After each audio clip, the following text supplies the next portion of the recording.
Et oui, comme tu l'as vu dans le titre, j'ai échangé ma bonne vieille 600 XT contre cette nouvelle moto. Alors comme tu peux le voir sur le compteur, je n'ai pas changé de marque, je suis resté chez Yamaha. Et je pense que tu as forcément reconnu cette moto de par son compteur vertical. On est, messieurs dames, sur une Ténéré 700 Rally 2023.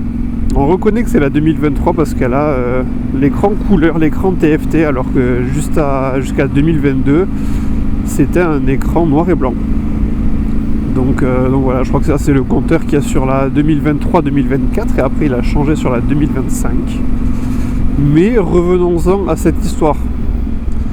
Parce que du coup la dernière vidéo sur cette chaîne c'était le road trip où ma 600 XT était en panne. Sauf que depuis, il y en a eu des changements.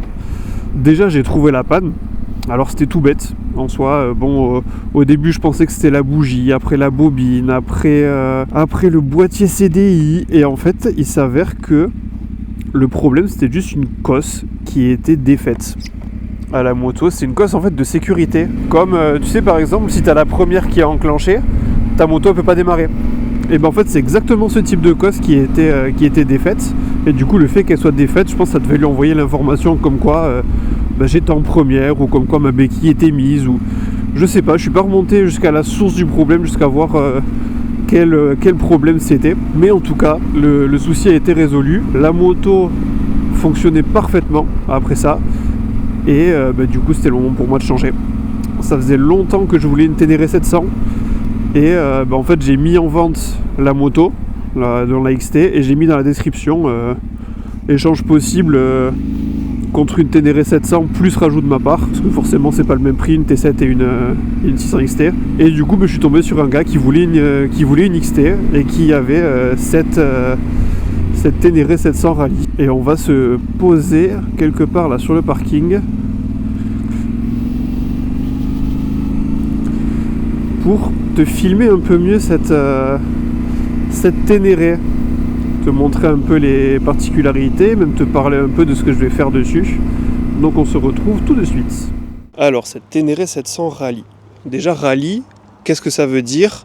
Qu'est-ce qui change d'une Rally par rapport à une Ténéré 700 normale ? On commence déjà visuellement, il y a les jantes dorées qui sont typiques de la Rally. Alors après les jantes ça se change forcément pour en trouver d'occasion. Mais de base les Rally sont sortis avec les jantes dorées. Ensuite on peut reconnaître avec le logo sur lequel la mention Rally a été apposée par la marque. Également normalement il y a un sabot renforcé. Alors là on peut voir qu'il n'y a pas le sabot. Je l'ai eu avec sabot, avec le sabot d'origine, le sabot renforcé. Je vous mettrai quelques photos. Mais en fait je l'ai tout simplement enlevé parce que il faut que je le mette en peinture. Tout simplement je vais personnaliser un petit peu la moto, donc le sabot va partir en peinture. Après également ce qui distingue la Rally, on va avoir la selle qui est une selle monobloc. Alors je sais pas si on peut appeler ça comme ça, mais en tout cas c'est une selle en une seule partie, tandis que les autres, il y a une jonction entre la selle conducteur et la selle passager.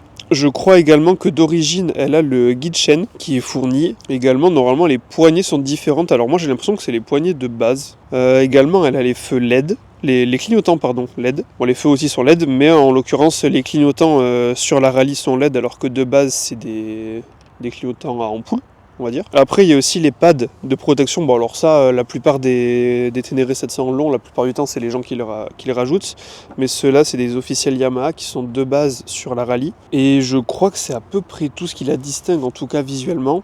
Après, techniquement, elle change aussi. La moto, elle est plus haute de 2 cm parce que les fourches sont différentes. Après, on peut voir qu'il y a quelques éléments qui ont été rajoutés par l'ancien propriétaire, comme par exemple les crash bars, qui sont des crash bars de chez Ed, qui sont trop bien. C'est vraiment typiquement le genre de crash bar que je voulais, parce qu'ils reviennent devant, ils prennent bien sur les côtés, franchement c'est top. On peut voir, allez savoir pourquoi que le klaxon a été déporté. Normalement le klaxon il est devant, à côté sur le côté gauche du radiateur. Je sais pas pourquoi ils l'ont mis ici, le klaxon. Bon, en tout cas il y est. Voilà. Après on a des pare-mains Barkbuster qui ont bien mangé. Mais bon, ça c'est pas grave, de toute façon ils vont partir. Je reviendrai dessus juste après. Également on a on va dire des repose-mains pour les passagers. C'est assez pratique pour le coup. Le plus visible, un silencieux MIV. Alors c'est uniquement la demi-ligne, je pensais que c'est la ligne complète vu le bruit qu'elle fait, mais c'est que la demi-ligne parce qu'on voit qu'il y a encore le catalyseur juste ici. Si je me trompe pas. Mais ouais, non, normalement c'est que demi-ligne, en plus du coup c'est une ligne homologuée et réglementée. Donc pour le coup c'est parfait, je suis content pour ça. On a également un petit porte-paquet qui a été mis. C'est pratique, je ne l'ai pas encore utilisé, mais je pense que je l'utiliserai quand je partirai en vacances. Le support de plaque a été changé parce que le support de plaque d'origine n'est pas compatible avec la ligne.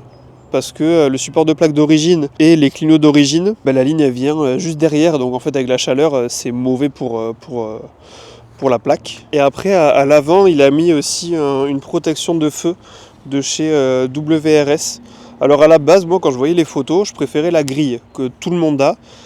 Et en fait je trouve que comme ça c'est bien plus sympa, c'est bien plus sobre et je trouve ça beaucoup plus esthétique. Et voilà, c'est à peu près tout ce qu'il y a comme équipement sur cette moto. En soi, il n'y a pas grand chose et ça tombe bien parce qu'il n'y a pas non plus besoin de grand chose. Pour autant, moi j'ai rajouté quelques petits trucs déjà de base. Bon, j'ai mis vite fait mon support de téléphone, mais qui va venir sur la barre ici. J'ai rajouté une extension de pédale de frein parce que avec mes bottes, je sais pas, j'avais un mauvais feeling, j'étais obligé de rentrer mon pied pour freiner, donc j'ai pris une petite extension comme ça. Pas bien cher. J'ai mis aussi un truc qui élargit la béquille. Bon, c'est pas ce qu'il y a de plus joli. Est-ce que je vais le laisser ou pas? Je sais pas, pour le coup. Et une grosse, entre guillemets, grosse modif que j'ai fait, c'est que j'ai changé toute la partie plastique. Ici, toute la coque arrière en plastique. Parce que celle qui était dessus à la base, elle était complètement défoncée à cause des chutes. Et également, comme tu peux voir, normalement, ici, il y a tout un autocollant noir que j'ai déjà enlevé parce qu'en fait la moto va recevoir un kit déco que j'ai reçu. Et donc en fait quand j'ai enlevé la plaque, j'ai tout simplement déjà enlevé l'autocollant parce que je sais que le kit déco va aller dessus, donc au moins comme ça c'est déjà fait. Je crois que c'est à peu près tout ce qu'il y a sur cette moto. La moto aussi elle a un peu de borne, ça je l'ai pas dit, elle a 30 000 km. Moi ça me dérange pas, elle a toujours été très bien entretenue parce que pour la petite histoire, le frère du propriétaire, de l'ancien propriétaire en tout cas, travaille chez Yamaha, il est mécano chez Yamaha, donc la moto a toujours été très bien entretenue, et le papa du propriétaire organise des raids au Maroc, donc cette moto elle est déjà allée au Maroc, elle a déjà fait pas mal de pistes, et ça tombe bien parce qu'elle est faite pour ça. J'en ai également fait un petit peu aussi, alors attention, j'ai pas fait des pistes du Maroc, j'ai fait des petits chemins très roulants, c'est la première fois que j'en faisais.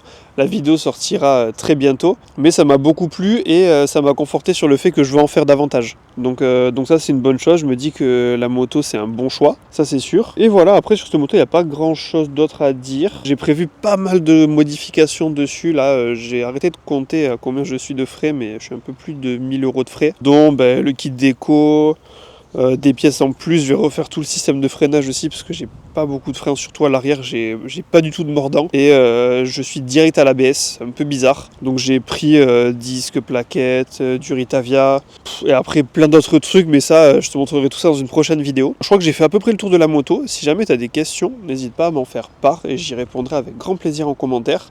Tu peux également venir sur Instagram, on a fait un petit Instagram, on est tous les deux à avoir changé de moto, d'ailleurs ça je l'ai pas dit. Mais Brian aussi a changé de moto. Tu verras ça très prochainement aussi. Sauf si tu viens sur Instagram, il y a déjà la moto. Parce qu'on a déjà mis des photos, on a déjà un peu communiqué dessus. Donc n'hésite pas à venir, je te mets le nom juste en dessous d'Instagram. Et puis nous, écoute, je vais partir rouler et la modifier parce que j'ai quasiment tout reçu. Il me reste plus que les freins à recevoir. Donc écoute, on se dit à très vite. Si tu as des questions, n'hésite pas à les poser. Et à bientôt. Et fais attention sur la route.